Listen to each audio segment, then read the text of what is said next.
Welcome back to the What You More podcast. I'm your host, Quinton Harris. In this episode, I kind of want to talk about Black Friday, what that means, how we got there, and Cyber Monday here as we just passed both of those, and the consumer spend rate, what it looks like, but more importantly, what are people really applying for? That and more with this episode at What You One More.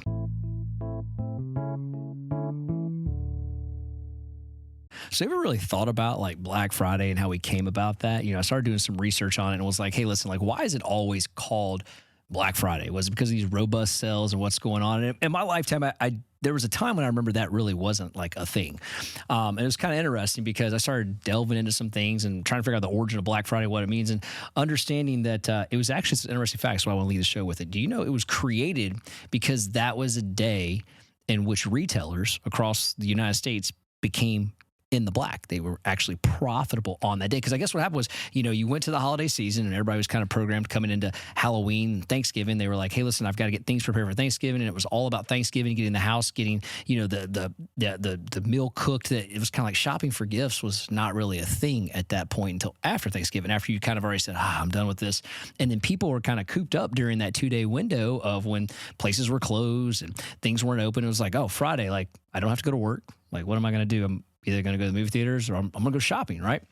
And so this was kind of an opportunity in our economy where a lot of retailers started making profit in the fourth quarter, and that profit continued all the way through the month of December until Christmas. And this is where retailers became in the black on profitability instead of in the red. Thought that was interesting because that's not how I thought about it. It wasn't made about all these door, buster sales and all these grandiose online sales and things that are going on.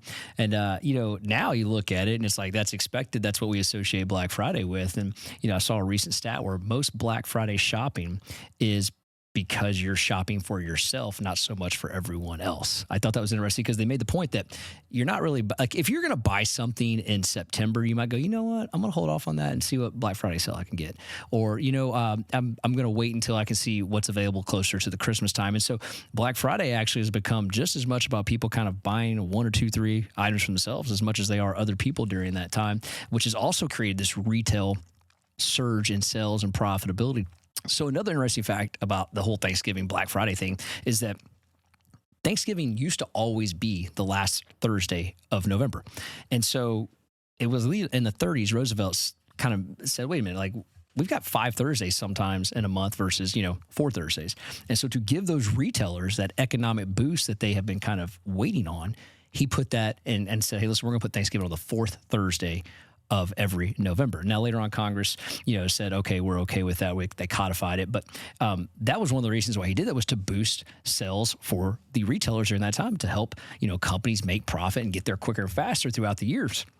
Well, that was a pretty ingenious move. Even going back to the 30s, there's a little foresight in doing that. Pretty amazing. But it does crack me up when you look at the media coverage of Black Friday, because you've seen it, all the craziness that takes place. I think there's a couple times we've seen fights break out in stores over demand, people lining up at the wee hours of the morning just to get that sale or maybe get that one item, and then the media wants to take those moments and go, look how strong the economy is. Look at all these consumers spending money. Isn't this fantastic? It's just a robust sign of how strong the economy is. And they keep going on and on with it as if like consumer spending strengthens the economy. And because they're spending money, that's powerful. We've talked about on the show several times that spending money is not necessarily a sign of a good economy, right? And that the consumption of goods is not necessarily the strength of an economy. But the media goes about it that way and spends it. But they're right about one thing. Consumers are definitely spending money right now. And from the report, I'm going to break down the back half of this show. We're going to talk about that and where it's coming from. But the sign of a strong economy comes from the production side, not the consumption side. We've talked about that several times on here because if you think about this, like the front of the line of the economic train of it is going to be the production side. The end of it, the caboose, if you may, that's kind of like bringing along at the end, that's going to be the consumption side. And so like literally the production side of the economy drives that economic engine per se for the economy, not consumption. And that's what I think the news misses there. It's what the media misses because that's not how the facts. But again, Americans are buying. There's no problem with that. And there's not a sign that says, hey, buying is a strong sign of the economy because pretty much anyone's willing to buy something at any given time, even if they don't have the money, which is what I want to talk about in the next report. If some of the stuff we're talking about on the podcast interests you and you're like, hey, Q, I want to be a homeowner. I want to buy an investment property. I want strategies on how I can take advantage of the market. I have a solution for you.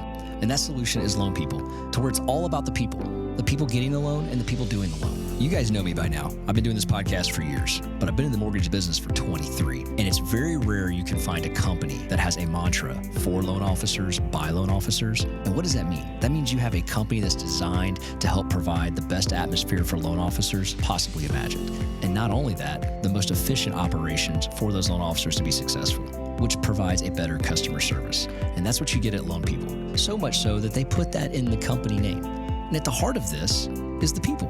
It's in-house processing, it's underwriting, it's closing and funding. And why choose them? They got great rates.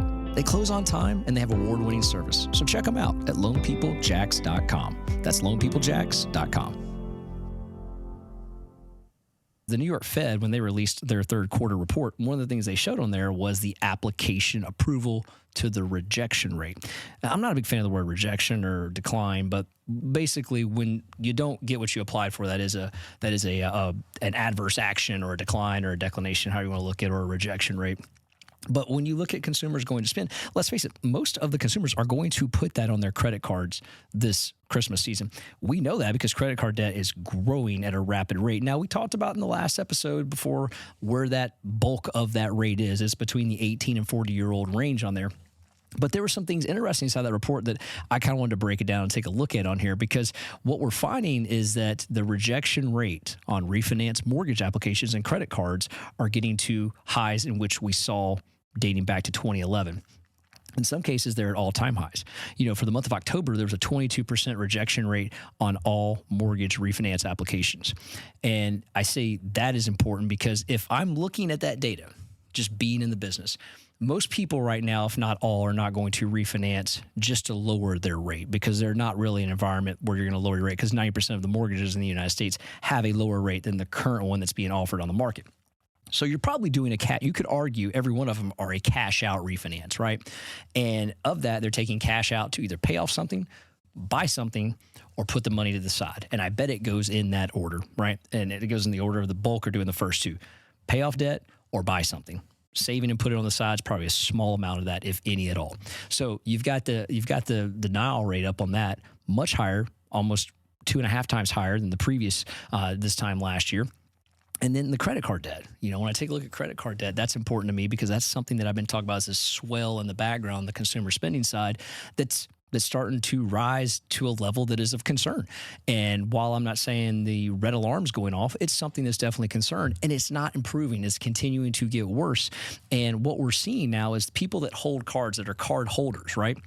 So let's say you have an American Express, a Visa, a MasterCard, Discover, one of the four. You might have all four. Hell, I don't know. But let's say you've got one of the four, right?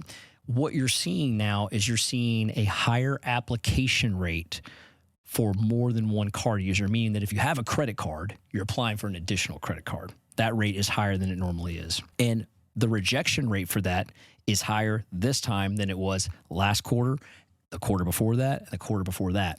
Now, the thing that's really jumping off the page here that I'm not saying is, again, an alarm, but it does add to what I was just talking about, and actually it's probably the largest supporting piece of evidence that we have here, is when someone owns a credit card and they're asking for their limit to be increased. So ask yourself, as a credit card holder, why would you ask for your limit to be increased? You know, I don't think you're doing it because you're like, oh, I want to get my credit better and I want to have this 20% balance ratio. Maybe you are, and if you are, good for you.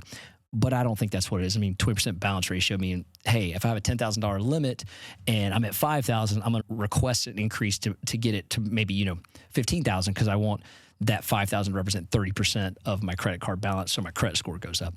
It doesn't really work like that. But again, there could be maybe some of you listening that have done that, but that's not how it works. Typically how it works is you're brunting up against the ceiling of that credit card debt. You might be close to that 10,000 and you're saying, I need to extend my limit because I need more usage either for my business, my own personal expenditures. I mean, the list goes on and on. In this economy, it could be a little bit of both. But you're requesting that limit. That denial rate is at an all-time high, meaning that almost 45%, according to the New York Fed, of those requests are being denied. Like that's not even close to the second place one. So that's a concern to me because we've talked about, we've listened to the feedback online on our YouTube channels at What's Your One More. That's at One More with your number one. And these graphs are going to be in there from my producer, and then I'm showing you guys from the New York Fed. But it's interesting to me because that shows me the opposite of a strong economy. That is another sign of a weakening economy, that people are having to live off their credit cards and facilitate their lifestyle, just their general living off of that. And again, why is that important? Well, because you've seen this movie before. You know what's going to happen with that. The default rate is gradually going to go up, and it's higher than it's been really dating back to 2008. And we know where the economy was going during that time. And this is one of those things where I kind of argue, forecast, and say this is where the challenge is. Now, a couple of things you could do that maybe might help you is that if you're requesting this, like if you're doing it online, you're requesting that credit limit to be raised. What I would suggest is this, is that when you're applying for that raise of a limit online, it typically asks you in the format of, hey, how much are you looking to raise it to? And you type it in, right? There's no like toggle bar where you can go 1, 2, 3, 4, 5. You're just typing in. Maybe pick up the phone and go through that with someone over at the credit card company that you're asking that for, and maybe ask them, well, what can I increase it to, instead of asking and requesting. And you might find there might be a more gradual scale on their side than what you're thinking. At least it gives you an opportunity. At least it's not an immediate, rejection rate of no, we're not going to do it to that amount, and here's why. Also, maybe explain your case to the person on the phone why you need that. And if you have a historical great payment behavior with them, as well as other things on your credit report, you have a much better chance of that than just applying for it online. So that's probably my piece of advice there, is call the credit card company and speak with someone on the phone to go through that versus just trying to do it online. Your chances are probably going to be better than just picking a number and arbitrarily putting that online. Plus, you got to think of it from the credit card company's responsibility, right? I'm going to use a casino analogy here, even though it's not a fair analogy, but it gets the point across and drives it home. If you're requesting this credit limit, the holder of the credit card, they have like this fiduciary responsibility to cut you off at some point. Like you can't get buried so deep that it's irrecoverable, because they know you're going to default on it. You're just going to walk away from it. Same thing at a casino. Like if you're sitting there and just constantly gambling at sports books or at a table, whatever, at some point they're going to say enough's enough. Like if you run out of your own funds, they're not going to give you more.